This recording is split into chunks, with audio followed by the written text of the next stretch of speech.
Depression, அதாவது 1920ஆம் ஆண்டுகள்னு நினைக்கிறேன். அப்போ அமெரிக்கா போன்ற தேசங்களெல்லாம் பெரிய டிப்ரெஷன் பாருங்கள். பஞ்சம்னா அந்த மாதிரி பஞ்சம், சாப்பாட்டுக்கு பஞ்சம்.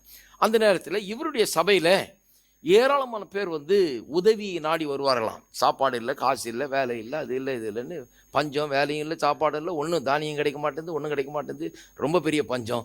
உதவியை நாடி நிறைய பேர் வருவாங்களாம் பாருங்கள். நிறைய பேருக்கு உதவி செய்வாராம். காசு இல்லாமல் ஒரு ஆளுக்கு காசு கொடுப்பாராம், இப்போ சாப்பாடு இல்லாத ஆளுகளுக்கு சாப்பாடு, இப்படி சபை மூலமாக ஏராளமான பேர்களுக்கு உதவி செய்கிறான். ஆனால் உதவி செய்யும்போது வர்ற ஆளுகள் ஒருத்தனே கூப்பிட்டு கேட்பாராம், தசம பாகம் செலுத்துறியா நீன்னு. சும்மா ஒரு ரிசர்ச் மாதிரி வரும் அந்த நேரத்தில். இவருக்கு ஏன் இவ்வளோ பெரிய பஞ்சம் இருக்குது, ஏன் ஜனங்கள்லாம் இப்படி சாகுறாங்க, ஜனங்கள்லாம் ஏன் இப்படி பஞ்சத்தில் அடிபட்டுருக்குறாங்கன்னு சொல்லி அவர் உதவி செய்யும்போது அவர்கிட்ட ஒரு ரிசர்ச் மாதிரி பண்ணாராம் பாருங்கள். அவர் வந்து உட்காந்து உதவியை கேட்குற ஆள்கிட்டலாம் நீ தசமமாக செலுத்துறியான்னு கேட்பாராம்.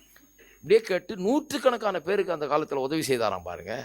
உதவி செய்து முடிச்சுட்டு முடிவில் சொல்கிறார் அவர், இந்த பஞ்சத்தில் அடிபட்டு என்கிட்ட உதவிக்காக வந்த ஒவ்வொரு ஆளையும் நான் கேட்டேன், ஒரு ஆள் கூட நான் தசமமாக செலுத்துறேன்னு சொல்லவே இல்லை அப்படிங்கிறார். அவருடைய கன்க்ளூஷன் என்ன, ஒரு ஆளுக்காவது இந்த பஞ்சத்திலெல்லாம் செழிப்பாக வாழ்கிறதுக்கு ஒரு வழி இருக்கிறதுங்கிறத யாரும் போதிக்கவும் இல்லை. அவருடைய சபைகள் இதை பற்றி சொல்கிறதும் கிடையாது.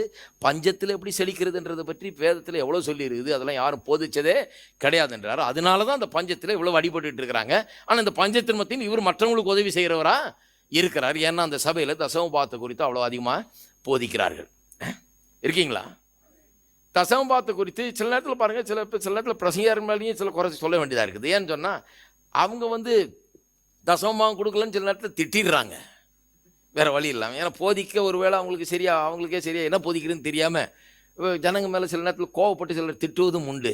இப்படி ஜனங்க மேலே ஒரு வெறுப்படைவது உண்டு, அதெல்லாம் உண்டு. அதெல்லாம் பண்ணக்கூடாது பாருங்கள். தசமபாத்து குறித்து எதுக்கு போதிக்கிறோம், ஏதோ சபைக்கு காசு வேணுங்கிறதுனால தசமபாத்து குறித்து போதிக்கிறது. சிலர் அப்படி போதிக்கிறாங்க, சபைக்கு காசு வேணும் தசமம் அப்படி நாங்கள் போதிக்கிறது இல்லை. அப்படியெல்லாம் போதிக்கிறதுக்கு அவசியம் கிடையாது. தசமபாத்து குறித்து எதுக்கு போதிக்கிறோம், நன்றாய் வாழுவதற்கு, பஞ்சத்தை எல்லாம் மேற்கொள்வதற்கு, உங்கள் வாழ்க்கையில் குறைவில்லாமல் வாழ்வதற்கு, செழிப்பாக வாழ்வதற்கு இதுதான் வழி.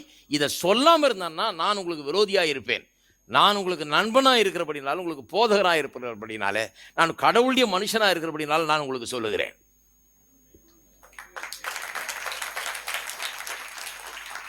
ஏதோ இங்கே தேவைங்கிறதுனால சொல்லலை, யாரையும் நான் திட்டவும் கிடையாது, அதெல்லாம் செய்கிறது கிடையாது.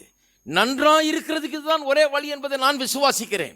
ஆஸ்வால்ட் ஜே ஸ்மித் போல நான் விசுவாசிக்கிறேன். பெரிய தேவ மனுஷர்கள் வெயின் மயர்ஸ் போல நான் விசுவாசிக்கிறேன். தசமபாகம் செலுத்துவது நன்றாயிருப்பதற்கு தேவன் வைத்திருக்கிற வழி, சாபக்கேடை போக்குவதற்கு தேவன் வைத்திருக்கிற வழி, நம்முடைய குறைகளை போக்குவதற்கு தேவன் வைத்திருக்கிற வழி என்பதை நிச்சயமாக உங்களுக்கு நான் எடுத்து சொல்றேன்.